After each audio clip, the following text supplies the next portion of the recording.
Oke, assalamualaikum warahmatullahi wabarakatuh.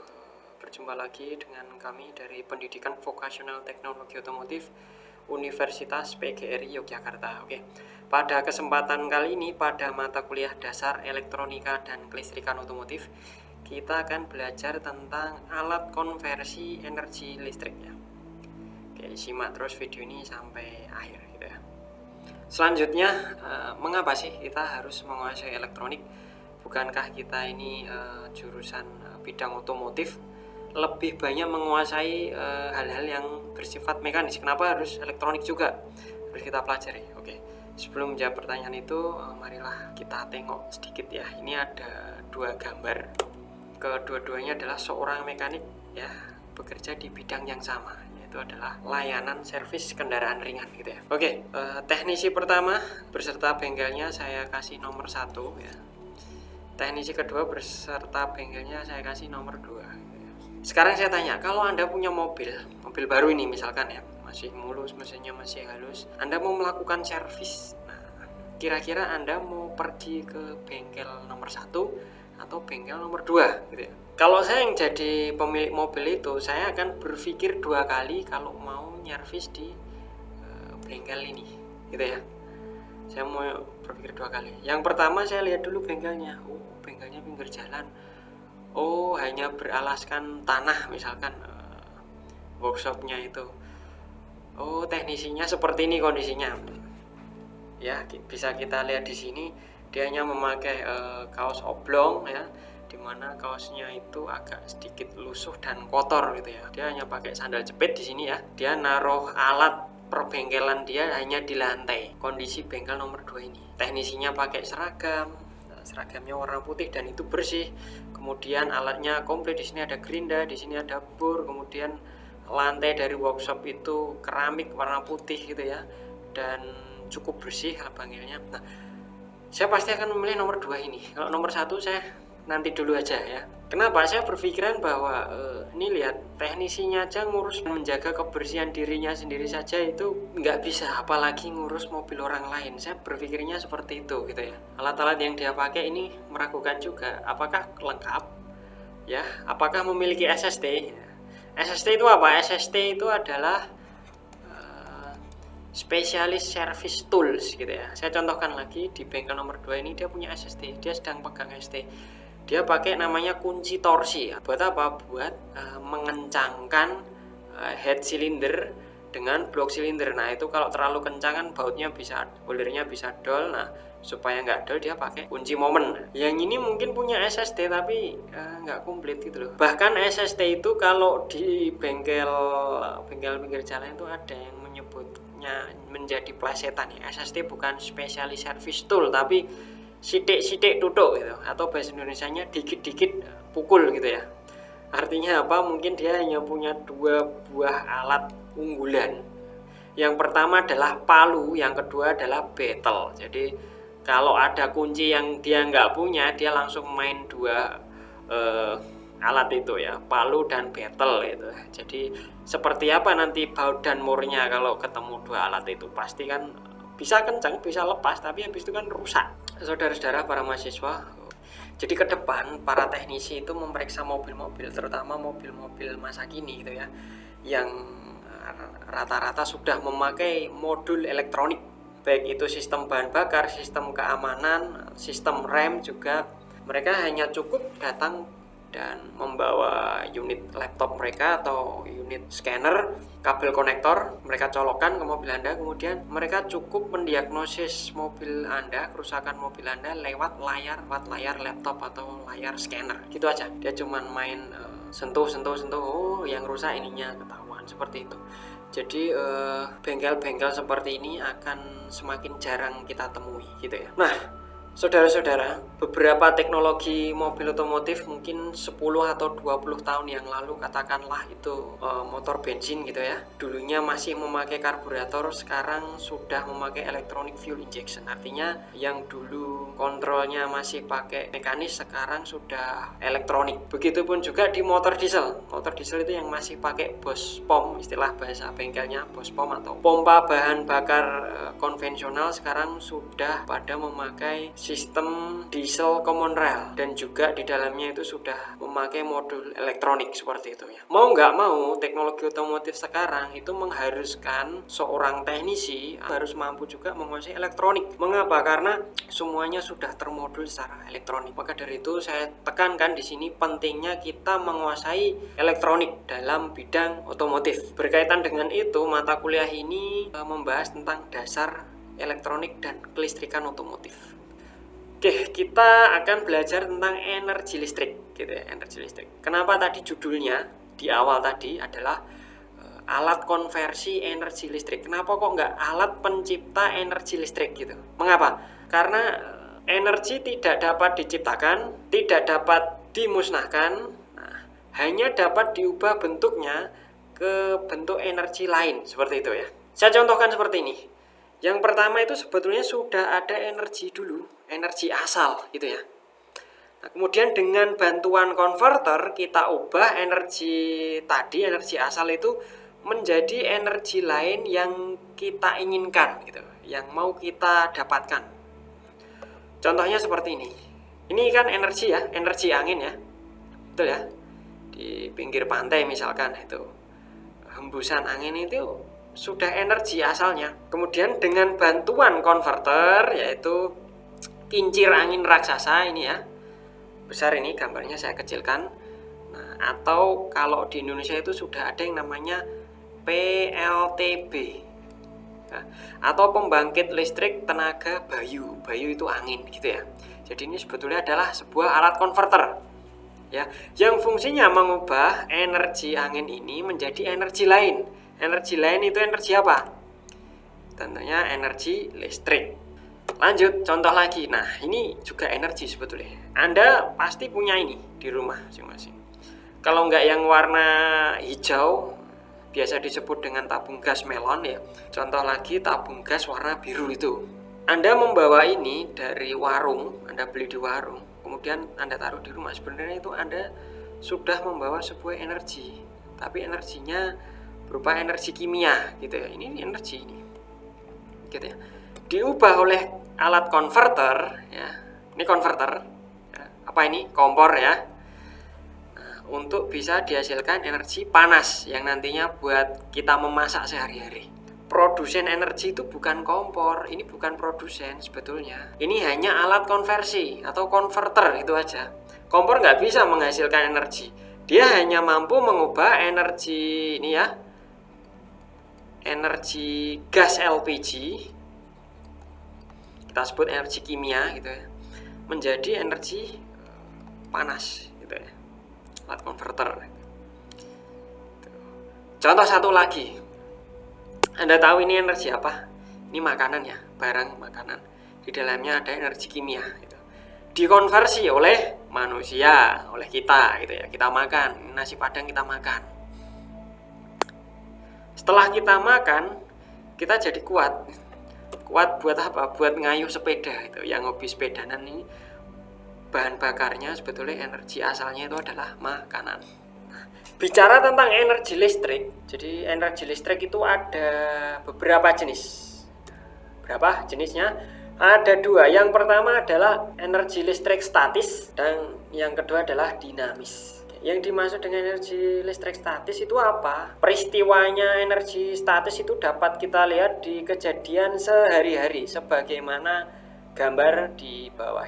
Yang pertama, kita punya kain sutra, lalu kita gosok-gosokkan pada benda, yaitu adalah batang kaca. Kemudian kedua benda ini kita dekatkan. Nanti akan ada daya tarik-menarik dari dua benda ini, di mana kain sutra ini dia mengandung muatan negatif.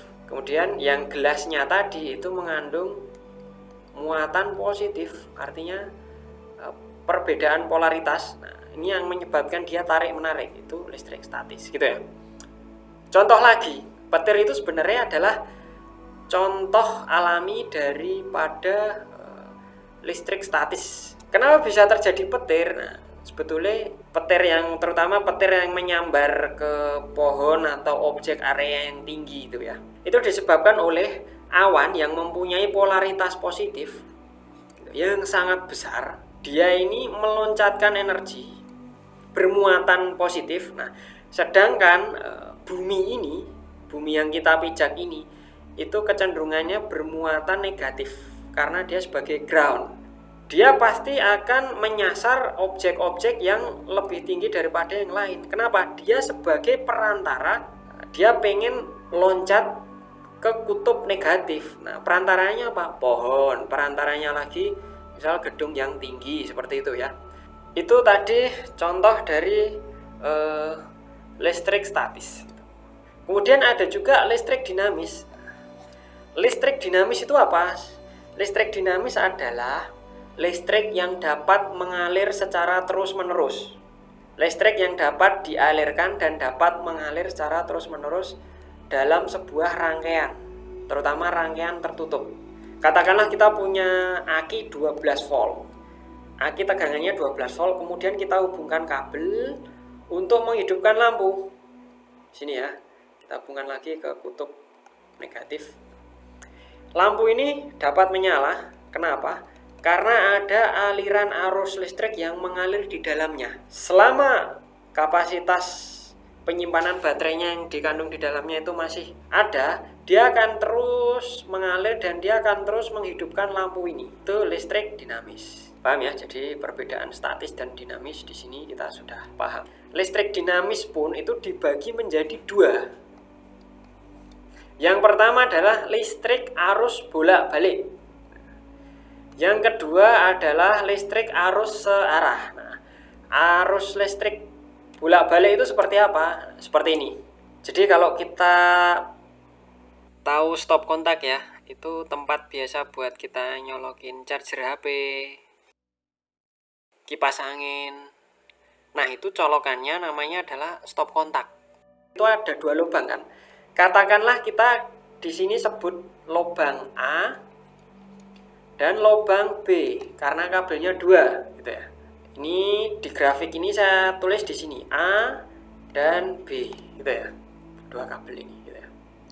Nah, suatu saat si kabel A ini menjadi kutub positif. Suatu saat kabel A positif, maka dari itu kabel B ini pasti akan jadi kutub negatifnya gitu ya. Tapi seiring berjalannya waktu, si A ini berubah menjadi kutub negatif, berkebalikan, yang B-nya justru menjadi kutub positif, seperti itu. Jadi yang tadinya positif, polaritasnya berubah menjadi negatif. Yang tadinya negatif, berubah polaritasnya menjadi positif. Ini arus bolak-balik seperti ini. Setelah ini selesai? Enggak. Seiring berjalannya waktu, kabel A ini kabel A, ini kabel B, yang tadinya negatif berubah menjadi positif. Nah, si B, kabel B yang tadinya positif berubah menjadi negatif. Terus seperti itu sepanjang waktu. Jadi dua kabel itu nanti selang-seling, kadang jadi positif, kadang jadi negatif, terus gitu. Kalau tertulis di steker PLN itu ya, di kWh meter Anda, spesifikasi tegangannya tertulis seperti ini. 220 volt, kemudian 50 Hz. Itu artinya apa? Itu artinya adalah tinggi dari bukit tegangan ini itu sebesar 220 volt. Oke. Tegangannya 220 volt itu sangat tinggi. Makanya banyak orang meninggal dunia karena kesetrum arus AC bolak-balik itu karena besarnya tegangannya ini loh, 220 volt gitu ya. Padahal aki mobil, aki motor itu hanya 12 volt gitu. Nah, kemudian ini tegangannya. Nah, 50 Hz itu apa? Nah, 50 Hz itu adalah banyaknya arus bolak-balik ini menjadi positif dan negatif gitu ya. Jadi selang-selingnya itu sebanyak 50 kali. Kadang jadi positif, kadang jadi negatif. Nah, selama 1 detik itu, artinya ini, selama 1 detik, listrik PLN Anda itu berganti polaritas sebanyak 50 kali. Anda bisa bayangkan 1 detik itu kan singkat. Nah, ini 50 kali pergantian polaritas dari yang positif ke negatif, positif, negatif, negatif gitu terus. Selama 50 kali. Jadi kalau Anda punya lampu neon di rumah, lampu neon ya, bukan bolam, bukan lampu LED gitu ya, lampu neon. Itu sebetulnya lampu neon itu hidup dan mati dalam 1 detik itu sebanyak 50 kali. Karena waktunya sangat singkat, frekuensinya sangat tinggi, Anda melihat lampu neon di atas kita itu seperti, oh ini lampu neon hidup terus ya.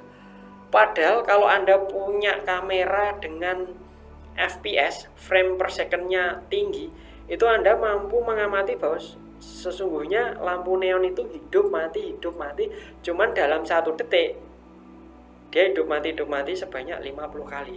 Jadi mata kita nggak mampu melihat perbedaan tersebut gitu ya, itu harus bolak-balik. Selanjutnya listrik searah. Nah, listrik searah itu kalau kita punya kabel, 2 kabel gitu ya, kabel A dan kabel B gitu ya. Nah, selamanya kabel A ini akan menjadi kutub positif, selamanya kabel B ini akan menjadi kutub negatif. Jadi kalau kita punya aki, kita punya baterai untuk jam dinding yang 1,5 volt itu, kemudian baterai laptop itu memanfaatkan arus searah. Jadi kalau aki itu kan ada terminalnya ya, ada positif dan negatif. Nah, selamanya terminal positif akan jadi positif, terminal negatif akan jadi negatif gitu. Jadi kalau kita lihat pakai oskiloskop, gelombangnya akan seperti ini. Seiring dengan berjalannya waktu, terus selamanya kabel A akan positif, kabel B akan jadi kutub negatif. Tidak ada perubahan polaritas di dalamnya. Makanya Anda kalau memasang aki nanti, kalau kita praktek, sebuah mobil itu jangan sampai terbalik ya. Kalau terbalik itu bisa menyebabkan kerusakan juga gitu. Jangan sampai terbalik. Tapi kalau arus AC, masang steker di stop kontak, itu boleh bolak-balik. Dan kalau kita bolak-balik pun perangkat elektronik kita juga nggak masalah gitu ya. Tapi kalau di arus DC, salah pemasangan polaritas itu bisa berakibat fatal. Arus listrik bolak-balik ini biasa disebut dengan istilah AC, arus AC. Kemudian arus listrik searah ini biasa disebut dengan arus DC. AC ini singkatan dari alternating current, kemudian DC singkatan dari direct current gitu ya. Nah, bagaimana sih cara menghasilkan arus listrik? Yang pertama, kita butuh alat sederhana aja. Bahan-bahan yang bisa kita dapat di dunia sehari-hari gitu. Kita hanya butuh, yang pertama adalah inti besi ya. Warna hijau ini inti besi. Besi pejal aja, apapun itu. Kemudian besi warna hijau ini dililitkan dengan yang namanya kawat email. Kawat email itu apa? Anda kalau pernah buka mainan itu Tamiya atau motor DC, atau Anda pernah bongkar yang namanya motor kipas angin, itu kan ada yang warnanya kuning mengkilat itu ya. Nah, itu namanya kawat email. Di toko elektronik banyak dijual dengan berbagai macam tingkat diameter kawat yang berbeda-beda gitu. Jadi inti besi ini kita lilitkan kawat.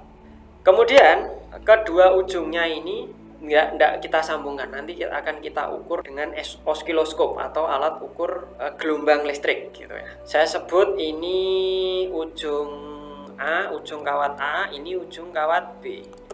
Kemudian kita butuh satu barang lagi. Apa itu? Magnet. Magnet tetap. Magnet tetap itu kan punya 2 kutub. Kutub apa? Kutub utara dan selatan. Kita taruh di dekatnya sini ya. Kemudian magnet ini kita putar. Kita putar gini ya. Kita gerakkan arahnya seperti ini.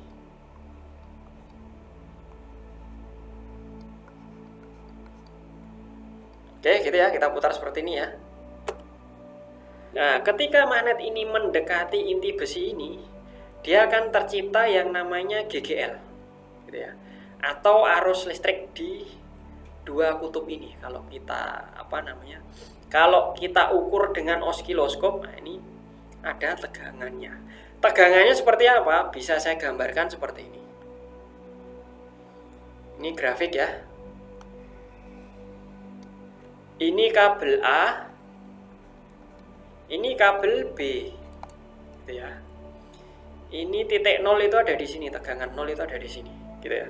Tegangan yang tercipta seperti apa? Oke, dalam posisi kasus ini itu seperti ini. Dia dari 0 naik ya ke puncak, habis itu dah. Kemudian magnet ini terus kita gerakkan searah jarum jam. Nah, maka dia akan perlahan-lahan turun.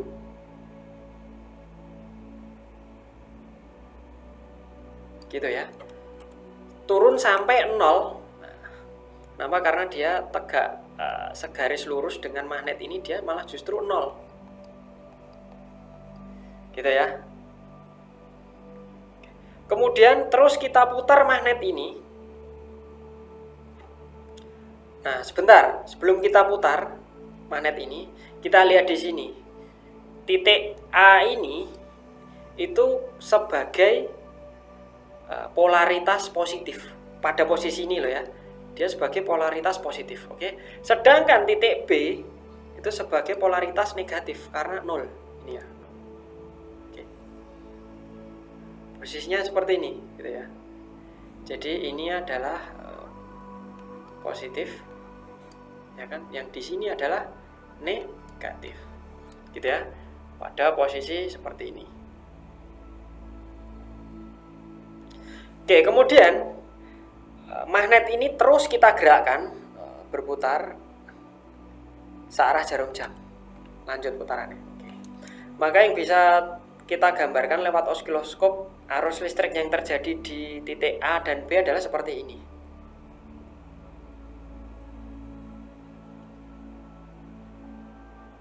Terus ke puncak gitu. Berhenti gitu ya. Terus kita putar lagi menjauhi inti magnet.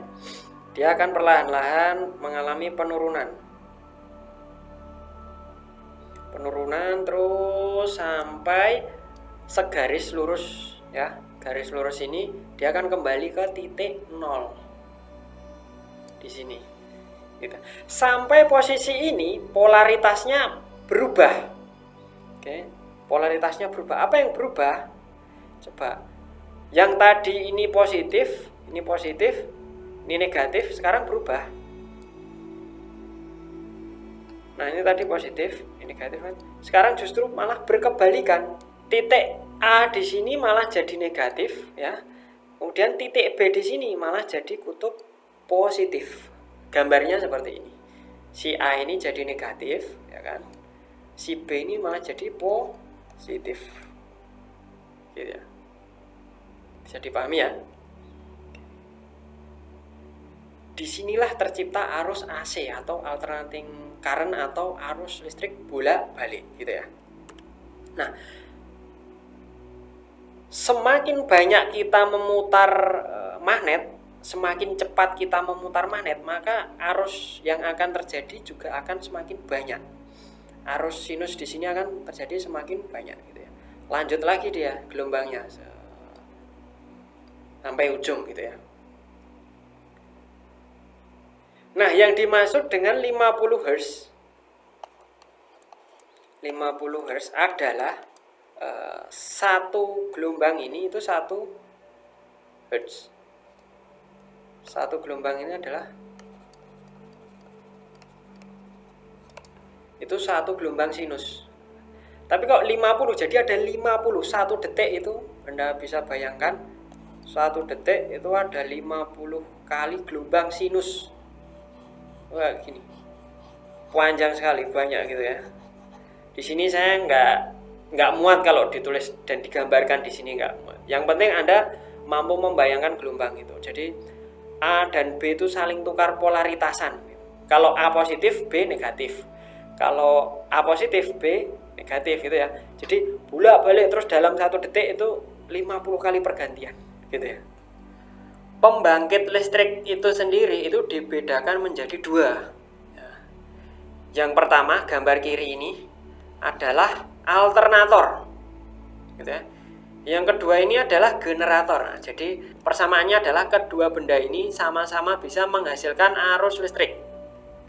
dengan cara mengubah energi mekanis atau energi kinetik menjadi energi listrik. Cuman produksi listriknya itu yang berbeda. Bedanya apa? Kalau alternator ini dia menghasilkan arus AC atau arus bolak-balik ya. Nah, kalau yang generator ini dia menghasilkan arus DC atau arus searah. Jadi alternator itu menghasilkan arus AC, generator itu menghasilkan arus DC. Soal bentuknya kan hampir mirip, ya kan? Sama-sama bulat, sama-sama dia punya puli, di sini puli. Di sini pun dia juga ada puli. Cuman konstruksi yang berbeda coba kita amati, apa yang berbeda. Oke, sebelum kita menyebutkan perbedaan, kita sebutkan dulu persamaannya. Persamaannya dia sama-sama punya armater. Armater itu kawat lilitan ya, di bagian rotornya gitu ya. Kemudian dia juga sama-sama punya magnet. Dia butuh magnet. Kemudian keduanya juga memakai brass atau sikat. Dia memakai sikat, jumlahnya pun juga 2 sikatnya. Sama-sama memakai 2 sikat dan 2 magnet juga, ya kan? Oke, nah, yang membedakan apa? Yang membedakan ini kita lihat komutatornya dia. Jadi brass itu kan sikatnya. Nah, komutator itu cincin yang nanti akan bertemu dengan sikatnya, cincinnya itu. Nah, kita perhatikan kalau di alternator itu dia butuh 2 cincin. 1, 2. Kalau di alternator dia butuh 2 cincin. Ya. Tapi kalau di generator dia butuh 1 cincin, cuman dibelah jadi 2. Ini ya, 1, 2. Sebetulnya ini satuan. Nah ini coba kita lihat, kita perhatikan ini. Ini sama atau ini cincinnya, ya kan? 1 cincin, 1 lingkaran, cuman dibelah jadi 2. 1 lingkaran dibelah jadi 2, gitu aja. Jadi kalau di alternator cincin itu dinamakan slip ring. Kalau di generator cincinnya yang dibelah jadi 2 itu disebut dengan komutator. Nah, jadi mengulangi lagi yang dihasilkan kalau kita punya alat voltmeter di sini dan di sini juga. Nah, alternator ini dia akan menghasilkan arus yang katakanlah ini jarumnya menunjukkan titik 0 di tengah sini ya. Dia akan bergerak ke kiri dan juga akan bergerak ke kanan. Kiri kanan gitu ya. Seiring dengan gerakan dari armater ini, dari porosnya, dari rotornya. Nah, kalau generator dia akan hanya bergerak ke kanan. Kalau kanan itu positif ya, dia akan bergerak ke kanan. Ke kanan terus kembali lagi ke 0, kanan kembali ke 0. Nah, listrik yang dihasilkan di alternator ini seperti ini kalau bisa saya gambarkan di grafik. Dia akan membentuk gelombang sinus. Oke. Gelombang sinus. Nah, kalau di generator dia akan membentuk gelombang seperti ini. Sedikit mirip seperti aki tapi berbeda ya. Gelombang yang dia bentuk seperti ini. Naik, turun. Nah, kalau alternator kan turun lagi sampai sini, ya kan? Betul kan? Tapi kalau di generator habis turun ini dia naik lagi. Naik lagi. Naik lagi. Naik lagi. Gitu ya, bisa dipahami ya. Nah, ini AC. Ini DC. Loh, Pak, kok berbeda dari gambar yang sebelumnya? Gambar sebelumnya seperti apa? Seperti ini katanya.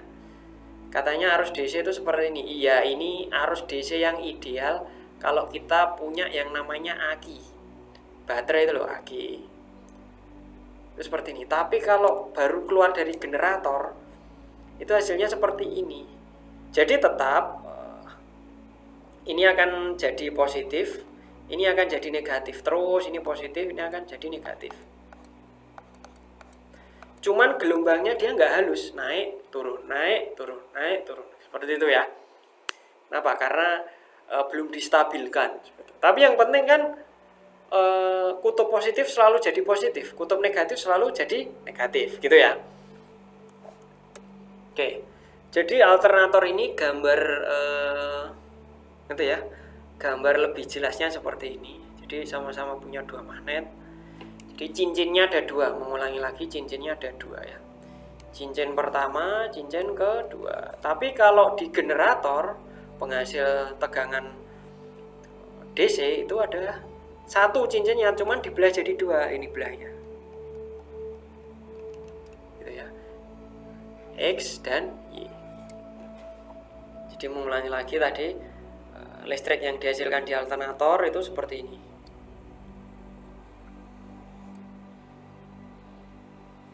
Gelombang sinus ya.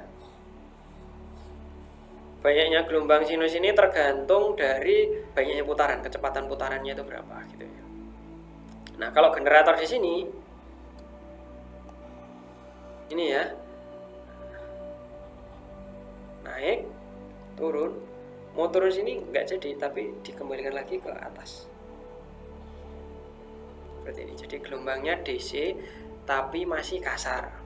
Lanjut, alternator pada mobil. Jadi mobil itu rata-rata pakai alternator. Ingat, alternator itu menghasilkan arus apa? Arus AC atau arus bolak-balik. Ini alternator. Anda kalau punya laptop, punya handphone aja, semua kan punya handphone, insya Allah handphone itu kalau baterainya habis kan dicas, ya kan, betul kan ya. Nah, kalau di mobil itu ada head unit. Katakanlah bosen di dalam mobil, saya mau nyetel yang namanya radio atau music gitu ya, kita cek, kita tinggal tekan tombol power yang ada di head unit audio itu dekat pengemudi itu, tek gitu, tengah misalnya, kita dengerin lagu. Kenapa sih kita nggak pernah ngecas aki mobil? Kenapa? Nggak seperti handphone dipakai sejam 2 jam nyetel MP3, nyetel YouTube, tahu-tahu baterainya ngedrop, minta dicas. Aki mobil lo nggak pernah ya. Nah, kenapa? Karena aki mobil mempunyai alat yang namanya alternator.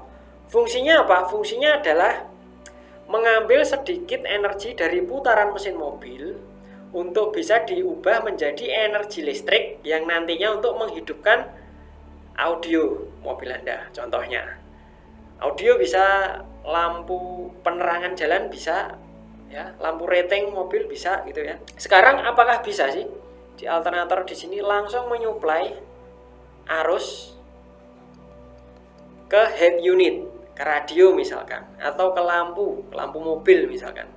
Bisa nggak? Konsepnya ya, tapi praktiknya, kenyataannya tidak seperti itu, tidak semudah itu. Saya kasih tahu alasannya. Mengapa? Karena alternator ini penghasil energi listrik apa? AC ya, atau bolak-balik. Bentuk gelombangnya seperti ini. Alternator. Makin tinggi RPM mesin, maka amplitudonya, tinggi gelombangnya itu akan makin besar. Anda memacu mesin mobil Anda ke RPM 1000 dengan RPM 4000, maka energi listrik yang dihasilkan di alternator itu makin besar, yang RPM tinggi gitu ya. Nah, mungkin nanti RPM tinggi itu seperti ini gelombangnya. Nah, makin tinggi tegangannya,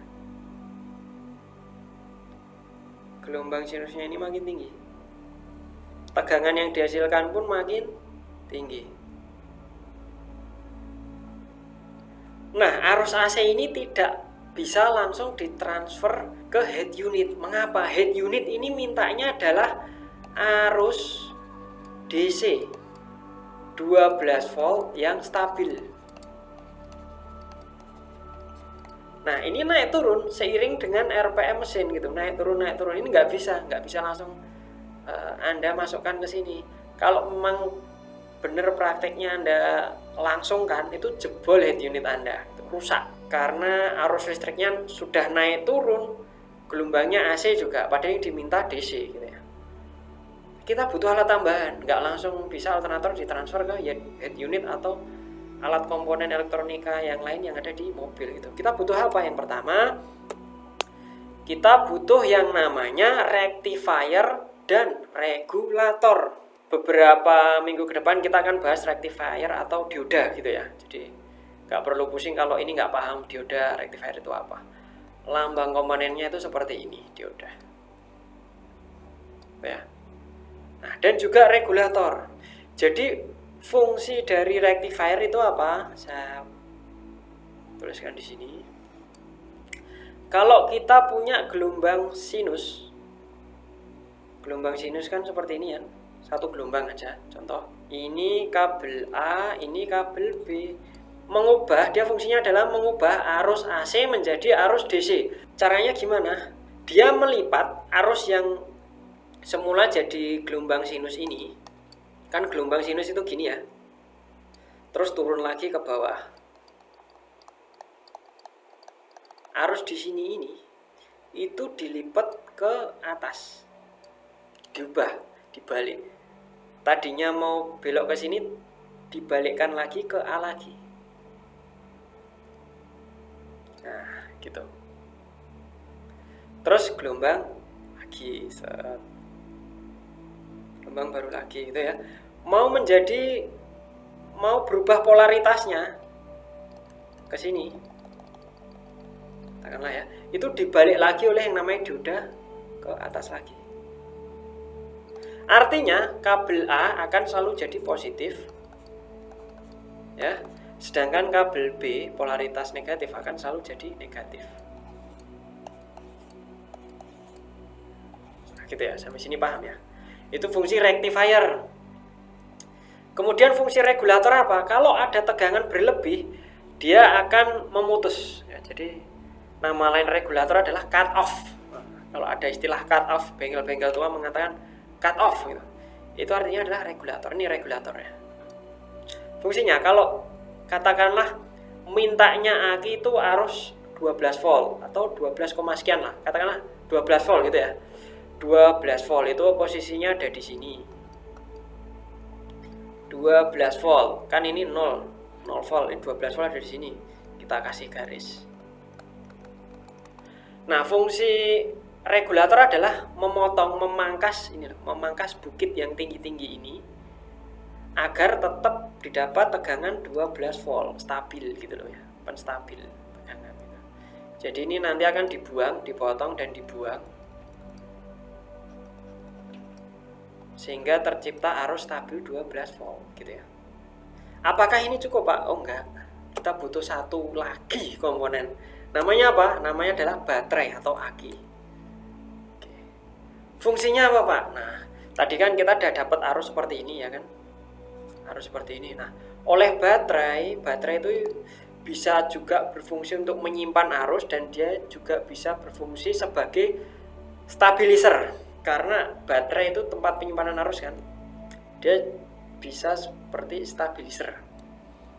Stabilizer apa? Nah, keluar dari regulator, tegangannya kan masih belum stabil. Tegangannya masih gini, saya gambarkan.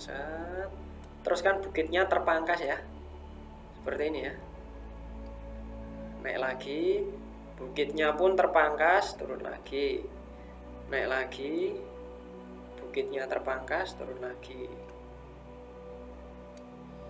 Naik lagi, bukitnya terpangkas, turun lagi. Ini tegangannya sudah di 12 volt ya. Oleh yang namanya aki, tegangan ini nanti akan distabilkan lagi. Caranya dia akan mengisi tegangan di celah-celah kosong ini. Nah, celah-celah kosong ini nanti akan dia isi dengan tegangan.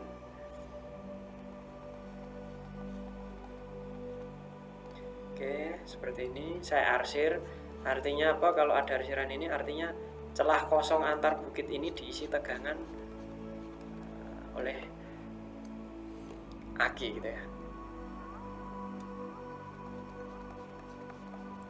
Sehingga apa? Sehingga hasil akhir yang didapat oleh tegangan akhir yang dikonsumsi oleh head unit ini adalah seperti ini. Kecenderungan dia stabil di 12 volt gitu ya. Ya, ini kan positif semua ini.